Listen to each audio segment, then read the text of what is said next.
dito sa Papa Dudut Stories. Ang buhay daw ay parang isang telenovela. Madrama, maraming twist at maraming mga pagsubok. Kung minsan ay hindi nauubusan ng problema. Kaya naman marami sa ating mga Pilipino ang mahilig manood ng mga drama sa telebisyon dahil sa nakaka-relate tayo. Ngunit paano kung ang buhay mo ay maging tila isang telenovela na ang bida ay palaging kawawa at inaapi? Susuko ka na lang ba? O kagaya ng isang bida, sa huli ay ikaw pa rin ang magwawagi?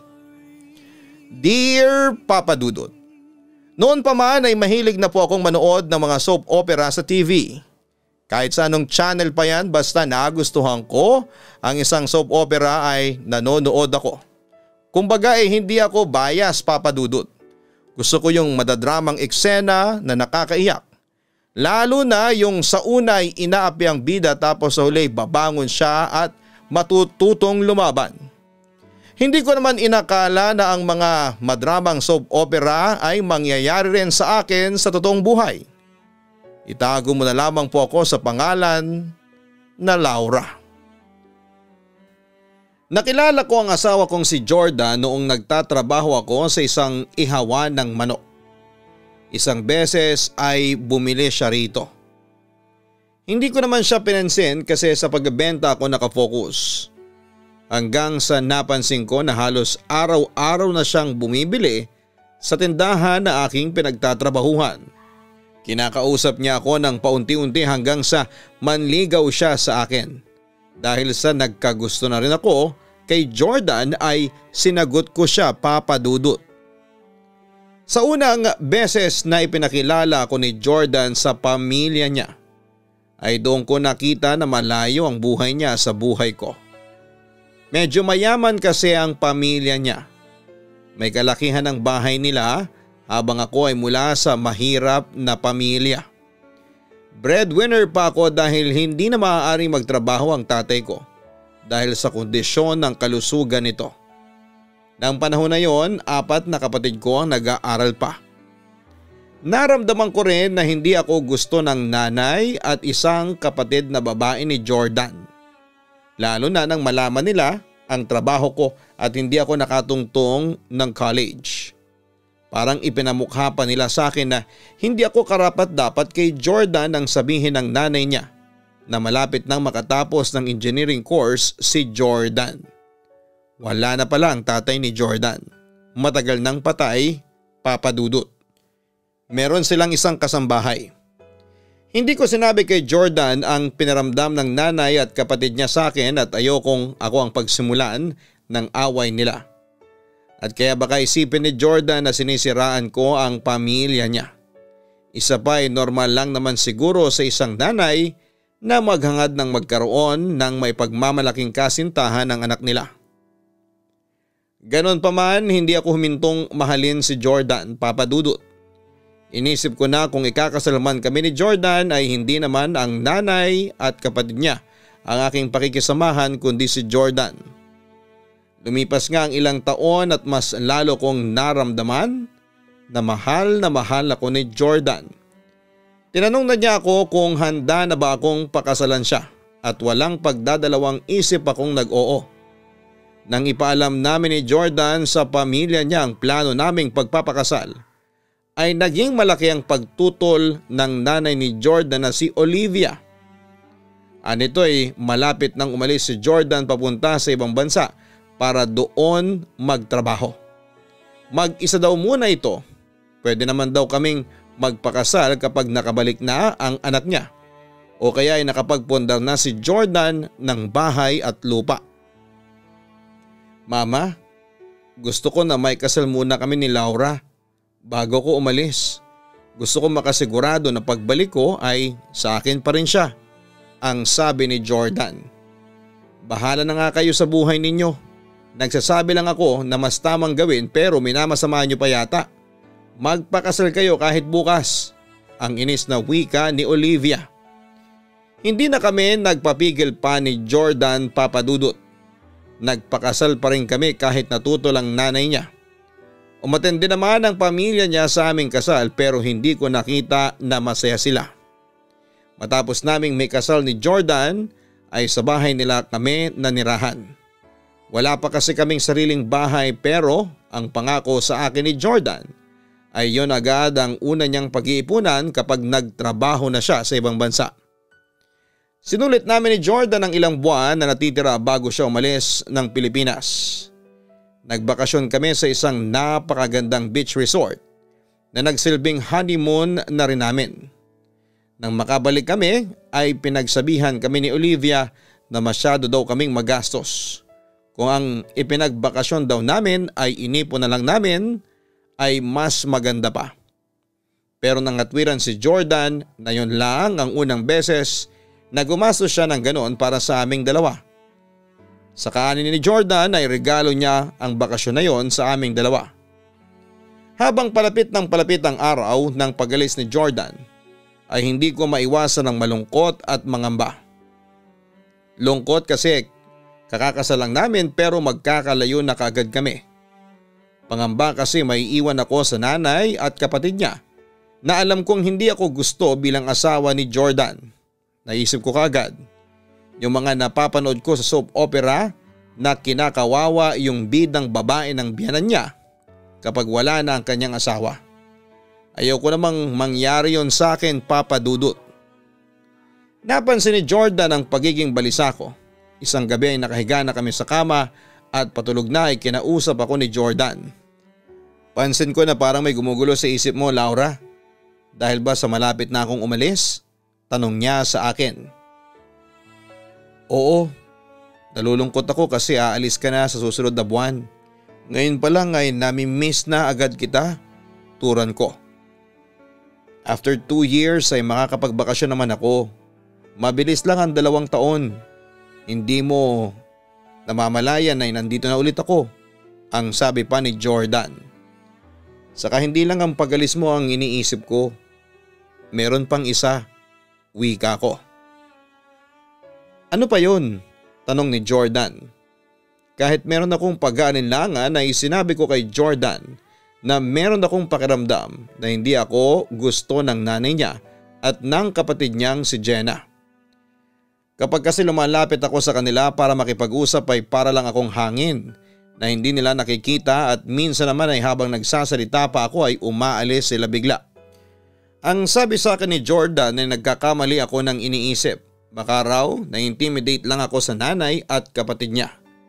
Ang totoong araw ay kinausap na niya ang dalawa noong isang araw at inihabilin na pala ako ni Jordan kina Olivia at Jenna. Ang sabi raw ng nanay niya ay eto na muna ang bahala sa akin habang wala si Jordan. Kaya inassure sa akin ni Jordan na wala akong dapat na ipag-alala sa nanay at kapatid niya. Talagang may dating lang daw na masungit ang dalawa pero mababait daw ang mga ito. Kahit papaano ay nakampante ako sa sinabi niyo ni Jordan, Papa Dudut. Kung totoo man ang sinasabi ng nanay niya ay wala naman pala akong dapat na ipag-alala. Dumating na ang araw ng pag-alis ni Jordan. Noong nasa bahay pa lamang kami ay ipinangako ko sa sarili ko na hindi ako iiyak at baka mas lalong mabigat para sa asawa ko ang pag-alis niya. Ngunit iba pala kapag nasa airport ka na at inihahatid mo na ang taong mahal mo. Hindi ko napigilan ang mapaiyak at mapahagulhol. Maging si Jordan ay napaiyak na rin. Bago siya umalis ay niyakap at inalikan niya ako. Nangako siya sa akin na babalik siya at ang pag-alis niya ay para sa aming future. Pag-uwi namin ni Olivia at Jenna sa bahay nila ay kinausap ako ni Olivia. Hindi pala niya nagustuhan ang pag-iyak ko ng malala sa airport. Hindi ka nahihiya, Laura? Talagang nagdrama ka pa ron? Saka mas lalo mo lang pinapahirapan ang damdamin ng anak ko sa pag-iyak mo. Sa tingin mo ba ay mapipigilan mo siya sa pag-alis niya dahil sa pag-iinarte mo? Para sa kalaman mo ay wala ka pa sa buhay ni Jordan ay plano na niyang magtrabaho sa ibang bansa. Ang galit na sabi sa akin ni Olivia. Pasensya ka na, Mama. Hindi ko na napigilan ang sarili ko. Saka hindi naman ako nag-iinarte. Totoo pong naiiyak talaga ako kanina kasi alam kong matagal kong hindi makikita ang asawa ko. Paliwanag ko. Ang arte mo pa rin. Kami nga ang dapat na mas maiyak kasi matagal naming nakasama si Jordan kumpara naman sa'yo, ang sabi pa ni Olivia. True yan mama, pinagtitinginan kaya siya ng mga tao sa airport, nakakahiya. Singit pa ni Jenna. Hindi na lamang ako nakipagtalo at sumagot pa, Papa Dudut. Alam ko kasi na hindi ako mananalo kay Olivia kung ang tingin niya sa pag-iyak ko ay pag-iinarte. Sinabi ko sa aking sarili na dahil sa wala na si Jordan at nasa malayo na siya ay gagawin ko ang lahat para makisama sa pamilya niya para magkakasundo kaming lahat. Kahit merong kasambahay sina Olivia ay kumilos pa rin ako sa bahay. Tumutulong ako sa mga gawaing bahay dahil ayokong masabihan na tamad ako. Nang makita ni na Olivia na ganoon ang ginagawa ko ay parang nagkaroon sila ng lakas ng loob upang utusan ako, Papa Dudut. Lalo na si Jenna na mahilig lumabas kaya kapag may damit siyang marumi at kailangan niyang suotin ay agad niya yung pinapalaba at pinapaplansya sa akin. Wala namang kaso sa akin ang ganon kasi sinanay din kami ng nanay namin noon sa mga gawaing bahay. Saka gusto ko rin talaga na meron akong ginagawa kesa wala para walang masabi sa akin ang pamilya ni Jordan. Kahit papaano naman ay naiibsa ng pangungulila ko kay Jordan kapag nakakausap ko siya sa video call gamit ang cellphone ko. Tuwing break time niya sa trabaho kami nagkakausap. At dahil sa magkaiba kami ng oras ay napupuyat ako madalas para lamang makausap siya. Hindi rin problema ang internet dahil merong wifi sa bahay ni na Olivia. Kahit na hindi ako mag-load para sa data ay pwede kong maka-video call pa rin si Jordan. Nang tanungin ako ni Jordan kung kumusta naman ang pagtrato ni na Olivia sa akin, ay sinabi ko na ayos naman kami. Ang sabi ko pa ay nagkamali nga ako ng tingin sa nanay at kapatid niya kasi mababait pala talaga ang mga ito. Hindi ko na sinabi sa kanila na madalas akong pagalitan ni Olivia sa kaunting pagkakamali ko o kapag hindi ko kaagad nagawa ang utos niya. Ayoko kasi na mag-isip pa si Jordan at mag-alala sa akin. Mahirap yon para sa isang tao na nasa malayo. Baka kapag nalaman niya na hindi ako komportable sa bahay ng nanay niya ay bigla pa siyang umuwi. Alam ko na kapag nangyari yon ay magagalit lalo sa akin si Olivia at ako pa ang sisisihin niya. Kung ako lang sana ang papipiliin ay mas gugustuhin ko na lamang na sa bahay namin ako manatili habang nasa ibang bansa si Jordan. At least sa amin ay mas komportable akong kumilos. Sa bahay kasi ni na Olivia ay dinumero ang aking kilos. Ingat na ingat ako na makagawa ng kamalian. Pero dahil sa ang gusto ni Jordan ay nasa poder ako ng pamilya niya. At kung saan niya ako iniwan ay doon din niya ako dapat madatnan. Ay nagtiis na lamang ako, Papa Dudut. Palagi kong iniisip ang sinasabi ni Jordan na mabilis lamang ang 2 taon at magugulat na lamang ako at magkasama na kami ulit. Puro mga positibong bagay lang ang sinasabi ko kay Jordan para mas ma-inspire siya na magtrabaho. Nalungkot pa nga siya na sana raw ay nabuntis muna niya ako bago siya umalis.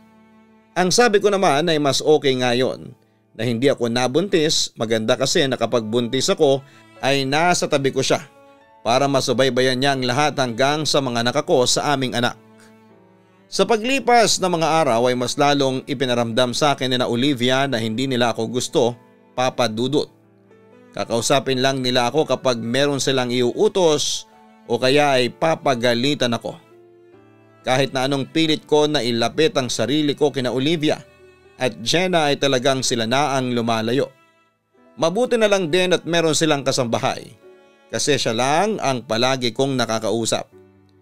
Kung wala siguro siya ay baka napanisa na ako ng laway. 1 taon na si Jordan sa pagtatrabaho sa ibang bansa nang isang sorpresa ang aking natanggap isang umaga. Habang natutulog ako ay may biglang gumising sa akin. Pagmulat ko ay nakita ko ang nakangiting si Jordan habang nakatingin sa akin. Akala ko ay nananaginip lamang ako pero nang tawagin niya ang pangalan ko ay napaiyak ako sa sobrang saya kasi na-realize ko na hindi yon isang panaginip, Papa Dudut. Yun pala ay pinayagan siyang magbakasyon pero 1 week lang. Grinab na yun ni Jordan dahil miss na niya ako at gusto na niya akong makita. Hindi niya sinabi sa akin dahil gusto niya akong i-surprise. Isang araw lang na nagpahinga si Jordan at inaya niya kagad ako na magpunta kami sa Baguio ng 3 araw. Talagang sinulit ni Jordan ang napakaikling bakasyon na yon sa Pilipinas na kasama ko. Second honeymoon na raw namin yon.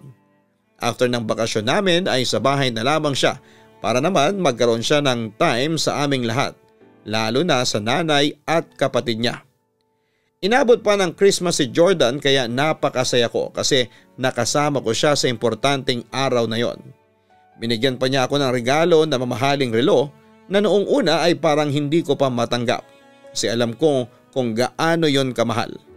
Ibinigay niya yon sa akin habang nagnonoche buena kami kaya nakita yon ni na Olivia at Jenna. Han, hindi mo na dapat ako binigyan ng ganitong kamahal na regalo. Hindi naman ako mahilig sa mamahaling gamit. Alam mo yan, ang sabi ko kay Jordan. Alam ko pero bilang asawa mo, gusto kitang bigyan ng mga ganyang bagay kasi deserve mo yan, Han. Turan sa akin ni Jordan. Huwag ka na nga mag-inarte, Laura. Ikaw na nga itong binigyan ni Kuya, parang hindi ka marunong mag-appreciate, ang sabi pa ni Jenna. Napahiya ako sa sinabi niyo ni Jenna, kaya tinanggap ko na ang relo at nagpasalamat kay Jordan.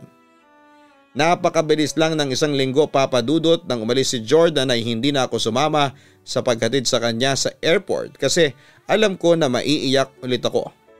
Ayoko nang magalit na naman sina Olivia sa akin kapag umiyak ako sa airport kaya hinayaan ko na lamang na silang maghatid sa aking asawa. Nang makipag-video call sa akin si Jordan ay sinabi niya na nagtatampo siya sa akin kasi hindi ko siya inihatid. Inuna ko pa raw ang mga gawaing bahay kesa sa kanya gayong merong kaming kasambahay. Nagtaka ko kasi sinabi ko sa kanya bago siya umalis na hindi ko kayang makitang umalis siya kasi maiiyak lamang ako. Aniya sinabi ng mama niya na tambak daw ang labahan at yun daw ang dahilan kung bakit hindi ako sumama sa paghahatid sa kanya. Hindi ko alam kung saan nakuha ni Olivia ang mga sinabi niya kay Jordan pero hindi yun ang dahilan kung bakit hindi ko maihatid sa airport si Jordan, Papa Dudut. Napakababaw na dahilan naman nun. Ipinaliwanag ko naman kay Jordan na hindi yun ang dahilan at naunawaan naman niya ako. Habang nasa ibang bansa si Jordan ay pumasok na ang pandemic, Papa Dudut. Dahil sa nabawasan ng araw ng pagpasok niya ay nabawasan din ang perang ipinapadala niya sa amin. Nang panahon na yon ay nagpapadala na siya sa akin ng pera para sa aming bibilhin na lupa kung saan ay itatayo ang sarili naming bahay. Kapag nagpapadala siya ay tinatago ko yon sa isang safe box na pinabili sa akin ni Jordan bago mag-pandemic. Kinailangan na ring alisin ang kasambahay ni na Olivia upang makatipid sila. Alam ko na kaagad ang mangyayari pagkatapos nun. Mag-isa na akong gagawa ng mga gawaing bahay. Pero ayos lang yon. Naintindihan ko kung bakit kailangang tanggalin ang kasambahay. Ako rin ang pinakuha nila ng quarantine pass. Kaya ako lang ang pwedeng lumabas ng bahay para bumili ng mga bagay na kailangan sa bahay. Malayo ang palengke at grocery store kaya kailangan ko pang sumakay ng tricycle. Isang tricycle driver ang nasasaktuhan kong palagi kong nasasakyan. Si Miguel. Binata siya kaya kinontrata ko na siya lang ang susundo sa akin sa bahay at maghahatid kapag kailangan kong mamalengke at maggrocery. Hindi ko naman alam na napansin pala ni na Olivia at Jenna na isang tricycle driver lang ang palagi naghahatid sa akin sa bahay at sumusundo. Kaya kinuha ko na rin ang cellphone number niya para makontak ko siya kaagad kapag kailangan ko ang serbisyo niya. Isang araw galing ako mula sa palengke nang harangan ako ni na Olivia sa may sala. Kilala ko yung palagi naghahatid at sumusundo sa iyo ha, si Miguel yon, hindi ba? Bakit siya yata ang palaging sinasakyan mo, Laura? May pagdududang tanong ni Olivia. Kinontrata ko na po siya, Mama. Ang hirap po kasi na sumakay ngayon ng tricycle. Tapos yung iba, ang laki pang maningil. Paliwanag ko. Ganon ba? Parang hindi lang kasi magandang tignan. Pero sige lang, Kung saan ka makakatipid ay gawin mo. At saka inilipat ko na pala sa kwarto ko yung safe box ni Jordan. Ibibigay mo sa akin ang code nun ha? Ang sabi pa ni Olivia. Pero mama, ang sabi ni Jordan ay ako maghahawak ng safe box. Kasi nandun ang pera para sa lupa na balak naming bilhin pag uwi niya. Ang sabi ko. Kung makapagsalita ka naman ay parang babawasan ko ang perang yon. Wala lang akong tiwala sa iyo at baka kung saan mo gamitin ang pera ng anak ko. Wika pa ni Olivia. Upang hindi na humaba pa ang diskusyon ay ibinigay ko na lamang kay Olivia ang code ng safe box. Sabi pa niya kapag nagpadala ng pera si Jordan sa akin na para sa lupa ay idiretso ko sa kanya at siya na maglalagay sa safe box. Isang araw may naramdaman akong iba sa katawan ko. Nung una ay wala akong ganang kumain tapos makalipas ang ilang araw ay bigla akong tumakaw. Sunod-sunod din ang pagranas ko ng morning sickness. Napansin niyo ni Jenna at sinabi nito kay Olivia ang nangyari sa akin. Kinausap ako ni Olivia at sinabi niya na baka buntis ako. Ang akala ko ay matutuwa siya pero pagdududa pa ang natanggap ko. Paano ka mabubuntis wala rito si Jordan? Tanong ni Olivia. May nangyari po sa amin ni Jordan noong nasa Baguio kami. Ang nahihiya kong tugon. Magpa-check up ka para makasigurado. Pero huwag kang aasa na sasamahan ka namin. Wala kaming pass para makalabas. Ang sabi pa ni Olivia. Kahit alam ko na hindi safe ang magpunta sa ospital ng time na yon ay ginawa ko pa rin papadudot. At doon ay nakumpirma na 3 buwan na pala akong buntis.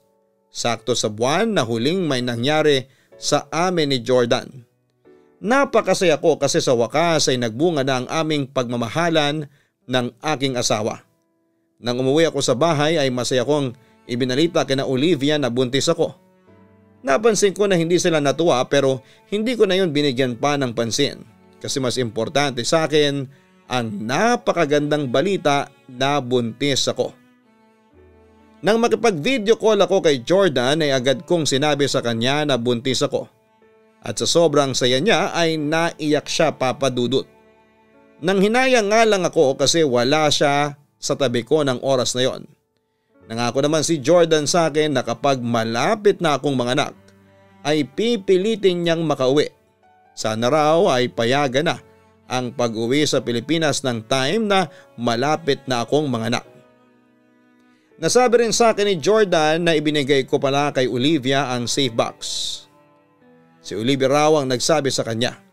Sasabihin ko sana na hindi ko ibinigay at si Olivia ang kumuha pero hindi ko na lamang sinabi yon. Sa tingin ko kasi ay hindi naman importante kung sino ang may hawak ng safe box.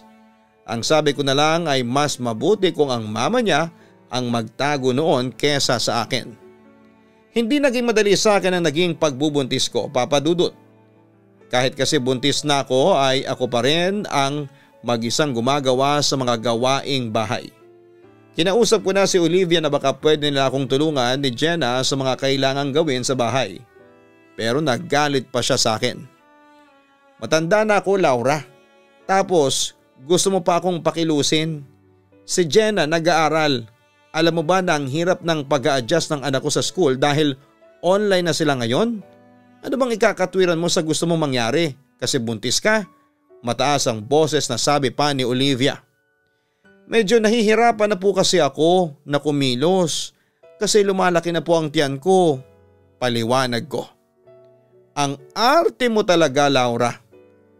Ako nga nung ipinagbubuntis ko si Jordan ay nag-iigib pa ako ng tubig. Alam mo kailangan mong kumilos-kilos para hindi ka mahirapan sa panganganak mo lalo na at first baby mo yan. Feeling mo naman ay anak mayaman ka? Saka hindi nga kami sigurado kung kay Jordan nga talaga yung pinagbubuntis mo. Walang prenong sabi ni Olivia. Kaya kong tanggapin ang mga sinabi ni Olivia noong una pero ang huli niyang sinabi ay hindi. Hindi ako makapaniwala na masasabi niya yon, papadudot. Ano bang sabi mo, mama? Hindi kayo sigurado kung si Jordan ang ama ng batang dinadala ko? Paano niyo po nasasabi yan? Ang nagdadamdam kong tanong. Aba malay ko ba kung may relasyon kayo nung tricycle driver? Hindi ko alam, saka joke lang naman yon. Huwag ka masyadong seryoso dyan. Pagkasabi noon ni Olivia ay umalis na siya na parang bigla akong iniwasan. Alam ko na hindi joke ang sinabi ni Olivia. Alam ko na nagdududa siya na may nangyayari sa amin ng tricycle driver na si Miguel kahit ang katotohanan ay wala naman. Kaya ako na ang umiwas kay Miguel. Sinabi ko sa kanya na hindi ko na siya kokontrahin at sinabi ko na lamang na may ibang tricycle driver na akong kausap na nirekomenda sa akin ni Olivia. Intindihan naman yun ni Miguel kaya simula noon ay hindi na ako sumakay sa tricycle niya. Wala akong kalam-alam na ikinuwento na pala ni Olivia kay Jordan ang tungkol kay Miguel. Hindi ko pa yun malalaman kung hindi sinabi sa akin ni Jordan habang magka-video call kami. Ang sabi sa akin ni Mama ay nagiging malapit na kayo ni Miguel, yung tricycle driver na palaging nagsusundo at hatid sa iyo kapag lumalabas ka, Laura. Magsabi ka nga sa akin ng totoo. May relasyon ba kayo ni Miguel? Diretsong tanong ni Jordan. Wala, mabilis kong sagot. Ako ba talaga ang ama ng batang pinagbubuntis mo? Tanong niya. Hindi ko maiwasang maluha sa tanong ni Jordan, Papa Dudut. Hindi ako makapaniwala na maging siya ay nagdududa kung siya ba talaga ang nakabuntis sa akin. Masakit para sa akin na mapagbintangan sa bagay na hindi ko ginawa. Kahit naman sinong asawa ay ganon ang mararamdaman kagaya ko. Jordan, sigurado ko na ikaw ang ama ng pinagbubuntis ko. Alam ng Diyos na ikaw lang ang lalaki na kasiping ko. Isa pa sakto sa buwan na huling may nangyari sa atin ang bilang ng buwan ng aking pagbubuntis. Naniniwala ka ba sa sinabi ng mama mo sa iyo? Ang sabi ko habang lumuluha. Ewan ko, hindi ko na alam ang iisipin ko. Ang sabi sa akin ni Mama ay baka raw matagal na kayong magkakilala ni Miguel. Ang nalilitong wika pa ni Jordan. Sinabi ko kay Jordan na siya ang mas nakakakilala sa akin. At alam niya na hindi ko siya magagawang lokohin dahil mahal na mahal ko siya. Sinabi ko rin sa kanya na umiwas na ako kay Miguel dahil wala naman kaming relasyon. At yun ang tingin ni Olivia sa amin. Ang sabi ni Jordan ay may tiwala siya sa akin pero hindi na niya alam kung ano ang papaniwalaan niya, lalo na at malayo siya at hindi niya nakikita ang mga nangyayari habang wala siya sa tabi ko. Sa kauna-unahang pagkakataon ay naramdaman ko ang pagdududa ni Jordan sa akin. Sa paglipas ng mga buwan ay mas lalo akong pinahirapan ni na Olivia. Kahit ang communication namin ni Jordan ay naapektuhan na rin. Isang araw kasi nagtaka ko kung bakit hindi na ako makakonect sa wifi sa bahay. Nagre-request na yon ng password. Nang ilagay ko ang alam kong password ay wrong password ang palaging lumalabas. Oras pa naman yon ng pakikipag-usap ko kay Jordan at alam ko na malulungkot ang asawa ko kapag hindi ko siya nakausap. Kaya kahit gabing-gabi na at alam kong tulog na si Olivia ay kinatok pa rin siya sa kwarto niya. Nagalit siya sa akin kasi alam ko naman daw na tulog na siya at nangiistorbo pa ako. Itatanong ko lang po sana kung binago ninyo ang password ng wifi, ang nahihiya kong tanong. Talagang inabala mo ang tulog ko dahil lang sa password ng wifi? Oo, binago na namin ni Jenna dahil kailangan bawasan ang nakakonek. Kasi kailangan ni Jenna ng mabilis na connection sa online school niya. Dapat ko pa bang ipaliwanag sa'yo ng mas mabuti, Laura? Turan pa ni Olivia. Pero kailangan ko po ng internet kapag nakikipag-usap ako kay Jordan. Kagaya po ngayon na oras namin ni Jordan para makapag-video call. Ang sabi ko. Di magpa-load ka. Pati ba naman yung pang-internet mo ay problema ko pa? Hindi yun pinapabagal mo pa ang internet dito sa bahay kasi nakakonek ka. Saka pwede ba? Hayaan mo namang magamit ni Jordan sa pagpapahinga ang break time niya kaysa sa makipag-usap sa iyo. Inis na turan pa ni Olivia. Hindi ko na pinilit pang alamin kung ano ang bagong password ng wifi dahil alam ko na kahit na anong gawin ko ay hindi yon sasabihin sa akin ni Olivia. Hindi rin naman ako tanga para hindi malaman na hindi nakakabagal ng sobra na 3 lamang kaming nakakonek sa wifi sa bahay. Saka gabing-gabi na kapag nag-uusap kami ni Jordan at hindi nag-aaral ng ganong oras si Jenna. Sadyang ayaw lang talaga ni Olivia na kumonek pa ako sa wifi nila. Wala akong load ng time na yon at may curfew pa kaya hindi na ako nakalabas pa ng bahay upang makapagpa-load papadudot. Kaya ng gabing yon ay hindi na kami nakapag-usap pa ni Jordan. Kinabukasan ng umaga ay agad ako nagpa-load para kapag oras na ng pag-uusap namin ni Jordan ay may data na ako.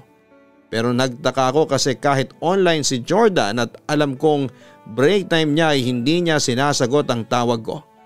Inisip ko na lamang na baka may ginagawa siya. Pero ilang gabi pa ang lumipas na hindi ako kinakausap ni Jordan. Kahit ang mga chat ko sa kanya ay sinisin na lamang niya. Pero wala akong reply na nakukuha mula sa kanya. Doon na ako nag-alala. Nakaramdam ako na merong mali na nangyayari at iyon ang kailangan kong malaman. Isang araw habang abala ko sa paghuhugas ng mga pinagkainan ay lumapit sa akin si Jenna. Akala ko ay meron siyang iuutos pero kakausapin lang pala niya ako tungkol kay Miguel. Bakit hindi ko na yata nakikitang sinusundukan ni Miguel kapag lalabas ka? Tanong ni Jenna. Hindi na siya nakakontrata sa akin. Matipid kong sagot. Siguro nagkikita pa kayo pero palihim no? Isumbong kaya kita kay Kuya Jordan. May pananakot na wika niya. Jenna, hindi totoo yung sinasabi mo. Walang namamagitan sa amin ni Miguel at hindi ko magagawang lokohin ang kuya mo. Teka, may mga sinasabi ba kayo kay Jordan tungkol sa akin kaya hindi na niya ako kinakausap? Medyo hindi na ako nakapagpigil sa pagkakataong yon. Meron pero lahat ng sinasabi namin ni Mama kay Kuya ang mga nakikita namin. Saka alam mo ba na may nakapagsabi kay Mama na nakita kayo ni Miguel na magkasama sa palengke. Nakaakbay pang araw siya sa iyo. Ang sweet naman ng tatay ng anak mo, ang nakakalokang sabi ni Jenna. Hindi na ako binigyan pa ni Jenna ng chance na itanggi ang sinasabi niya na isang kasinungalingan kasi mabilis siyang umalis. Hindi ko alam kung gawa-gawa lang ba niya ang sinasabi niya o baka nagsisinungaling ang kung sino mang nagkwento noon kay Olivia. Hindi ko na nga nakikita si Miguel kaya paanong mangyayari na magkasama kami sa palengke. Ang nakakalungkot pa ay talagang kumbinsido sina Jenna na si Miguel ang tatay ng dinadala ko ng panahon na yon. Mas lalo akong kinabahan kasi kapag nakarating kay Jordan ang kasinungalingan na yon ay baka maniwala pa siya. Nagkaroon ako ng pagkakataon na makausap si Jordan isang gabi. Siya na tumawag sa akin at napansin ko kagad na hindi maganda ang mood niya. Seryosong mukha niya at ibang iba sa mga nakaraang video call naming dalawa na nakangiti agad ang bungad niya sa akin. Doon na niya sinabi sa akin na nakarating na sa kanya na nakikipagkita pa rin ako kay Miguel. Han, walang katotohanan yon. Hindi totoo na nagkikita pa kami ni Miguel. Kahit na ilang ulit mo kong tanungin, paulit-ulit ko ring sasabihin sa iyo na wala kaming relasyon. Halos naiiyak na ako. So, ang gusto mong sabihin ay sinungaling si Mama, Laura? Kilala ko si Mama, hindi siya sinungaling na tao. Pinalaki niya kami na maging totoo sa aming mga sinasabi, ang wika pa ni Jordan. Hindi ko na alam ang gagawin ko para paniwalaan mo ko, Jordan. Sana bago ka maniwala sa mga sinasabi sa iyo ay tinatanong mo muna ako kung totoo ba yun o hindi. Sa bagay, ano bang laban ko sa nanay mo? Asawa mo lang naman ako. Mas matagal mo siyang nakilala kaya siya ang mas papaniwalaan mo. Malungkot kong sabi. Alam mo, nagmumukha ka ng pa-victim. Baka nga totoo na si Miguel ang tatay ng pinagbubuntis mo. Galit na sigaw ni Jordan sa akin at ined na niya ang video call. Hindi ko kayang ipaliwanag ang nararamdaman kong sakit sa mga sinabi ni Jordan sa akin, Papa Dudut. Hindi ko matanggap na pinapaniwalaan niya ang mga sinasabi ni na Olivia at Jenna sa kanya. Pakiramdam ko tuloy ay wala na akong kakampi sa bahay na yon. Kaya naman ng gabing yon ay nag-decide na akong aalis na ako kinabukasan. Nag-chat ako kay Jordan at sinabi ko na uuwi na lamang muna ako sa amin kasi nahihirapan na ako sa mga kasama ko sa bahay. Kinabukasan ay nag-impake na ako at nagpaalam kina Olivia. Hindi naman nila ako pinigilan kasi alam ko na yon ang gusto nilang mangyari. Mas naging maayos ang buhay ko nang umuwi na kami sa bahay namin. Hindi man malaki ang aming bahay at wala akong sariling kwarto ay mas okay yon sa akin. Kasi napapaligiran ako ng mga taong mahal ako at hindi ako gagawa ng kwento. 3 araw pa lamang ako sa aming bahay nang biglang tumawag si Jordan sa akin. Ang akala ko pa nga ay pababalikin na niya ako sa kanila pero ibang bagay pala ang sasabihin niya kaya niya ako tinawagan. "Nasaan na yung pera para sa lupa?" Galit na tanong ni Jordan. "Nasa nanay mo? Hindi ba nasa kanyang safe box? Siya na nagtatago nun," ang nagtataka kong sagot. Ang sabi ni mama pagtingin niya sa safe box ay wala nang laman. "Si mama at ikaw lang naman ang nakakalam ng code nun, Laura. Kaya ilabas mo na kung nasaan ang pera," turan pa ni Jordan. "Jordan, wala akong kinukuhang pera. Umalis ako sa bahay ng nanay mo na mga gamit ko lang ang dala ko. Hindi ko pag-iinteresan ng pera mo," sagot ko. "Kung hindi lang kita asawa, ipapapulis talaga kita," banta pa ni Jordan. "Bakit hindi mo gawin? Sige, ipapulis mo ako para magkaroon ng investigasyon. Para mapahiya ka at ang pamilya mo sa pagbibintang na ninakaw ko ang perang yon." Ang tindi rin talaga ng nanay mo. Wala na nga ako sa bahay ninyo, sinisiraan niya pa rin ako. Ako na nga ang nagpakalayo-layo pero hindi pa rin pala siya tapos sa paggawa ng kwento tungkol sa akin, ang sabi ko. Hindi na talaga ako nakapagpigil pa sa pagkakataon na yon. Sumabog na ang emosyon na matagal ko nang tinitimpi, Papa Dudut. Hindi naging maganda ang pag-uusap namin na yon ni Jordan. Kumbinsido pa rin siya na ako ang kumuha ng pera. Inungkat pa niya si Miguel at baka raw gagamitin namin ni Miguel ang pera para sa kung anong bagay. Ngunit ang talagang nasaktan ako ay nang sabihin niya na sigurado na siya na hindi siya ang ama ng batang dinadala ko. Masakit man sa akin ay sinabi ko sa kanya na kung iyon ang pinapaniwalaan niya ay huwag na lang niyang kilalaning anak ang nasa sinapupunan ko. Ang sabi ko pa ay kaya kong palakihin ng mag-isa ang aking anak. At bago matapos ang pag-uusap namin ni Jordan ay nakipaghiwalay na siya sa akin. Nagkamali raw siya sa pagkakakilala sa akin. Sana raw ay nakinig siya sa nanay niya nang sabihin nito na huwag muna kaming magpakasal. Masakit man ang nangyari ay hindi ko hinayaan na panghinaan ako ng loob. Sa ganong pagkakataon ay mas kailangan kong maging malakas at matatag. Nanganak ako ng walang inaasahan mula kay Jordan. Isang malusog na baby girl ang naging anak ko, Papa Dudut. Hindi maitatanggi na anak yun ni Jordan dahil kamukhang kamukha niyang baby namin.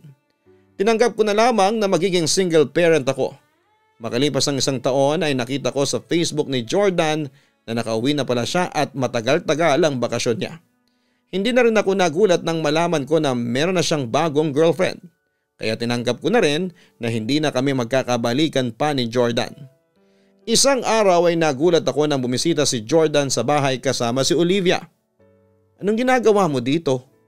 Kung manggugulo kayo at hahanapin ninyo sa akin ng perang hindi ko ninakaw ay makakaalis na kayo," pagtataboy ko sa kanila. "Gusto kong ipa-DNA test ang anak mo, Laura. Gusto kong malaman kung anak ko ba talaga siya," ang sabi pa ni Jordan. "Ang akala ko ba naniniwala ka sa sinabi ng nanay mo na iba ang tatay ng anak ko? Bakit bigla ka nagkaroon ng pagdududa?" Nakakaloko kong tanong kay Jordan. Ipinilit ni Jordan na gusto lang niyang malaman ang katotohanan. Pumayag ako na ipa-DNA test nila ang anak ko, Papa Dudut. Naisip ko kasi na pagkakataon ko na yon para linisin ang aking pangalan na hindi ako nakipagrelasyon kay Miguel o sa kahit na sinong lalaki noong nasa ibang bansa si Jordan. Lumabas sa resulta ng DNA test na anak ni Jordan ang anak ko. Noong ko lang nakita si Jordan na umiyak ng matindi. Alam ko na para siyang sinampal nang lumabas ang katotohanan. Panayang hingi niya ng sorry sa akin. Si Olivia ay naging matigas pa rin at kahit labas sa ilong na sorry ay wala akong narinig sa kanya. Ang gusto ni Jordan ay makipagbalikan sa akin pero dahil sa mga nangyari ay nawala na ang pagmamahal ko sa kanya. Ang sabi ko na lamang ay mag-focus na lamang siya sa girlfriend niya at dahil sa napatunayan ko ng anak niya ang anak ko ay hiniling ko na magsustento siya na agad niyang sinang-ayunan. Naging mabuting provider naman si Jordan sa anak namin, Papa Dudut. Hanggang ngayon ay hindi siya pumapalya sa pagsustento sa anak namin at ipinagpapasalamat ko naman yon. Tanggap ko na rin na hindi na kami magkakabalikan ni Jordan. Sinira na kasi ng kasinungalingan at kawalan ng tiwala ang aming pagmamahalan. Ngayon ay wala akong ibang iniisip kundi ang future ng aking anak. Ayokong maranasan niya ang naranasan ko kaya pinangako ko na gagawin ko ang lahat para walang makapanakit sa kanya. Dito ko na po pala tatapusin ang aking napakadramang kwento, Papa Dudut. Alam ko na parang eksena sa isang soap opera ang nangyari sa akin pero kahit papaano ay proud pa rin ako sa aking sarili kasi hindi ako gumante. Ipinagpasa Diyos ko na lamang ang lahat. Alam ko naman na nakita niya ang lahat ng nangyari at tanging siya lamang at ako ang nakakaalam na malinis ang aking konsensya. Muli maraming salamat Papa Dudut at nakasubscribe na po ako sa mga YouTube channels mo. Ang Kaistorya, ang Papa Dudut Family at syempre ang YouTube channel po ninyo na Papa Dudut. Lubos na gumagalang, Laura. Kagaya ng isang telenovela, hindi nagwawagi ang kasamaan. Kaya kung alam mo sa iyong sarili na wala kang ginagawang masama at mali ay hindi ka dapat na matakot.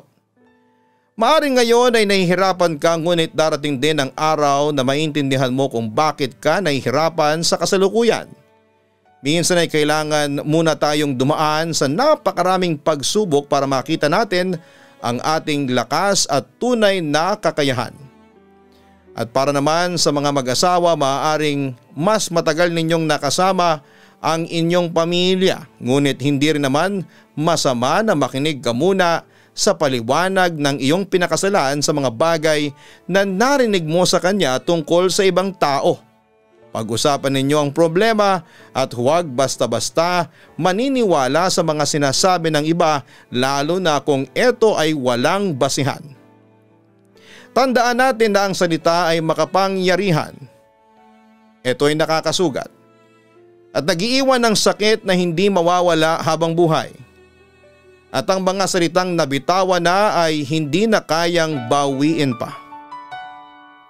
Huwag pong kalimutan na mag-like, share and subscribe. Maraming salamat po sa mga subscribers natin. Ang buhay ay mahiwaga, laging may lungkot at saya. Sa Papa Dudut Stories, laging may karamay ka.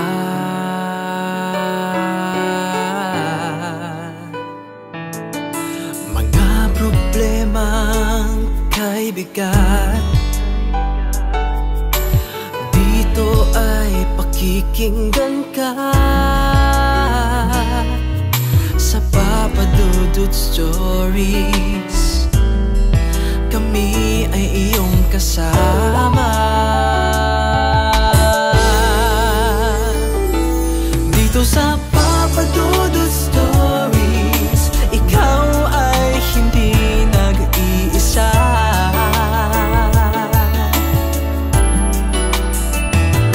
Dito sa Papa Dudut Stories, may nagmamahal sa'yo. Papa Dudut Stories, Papa Dudut Stories, Papa Dudut Stories.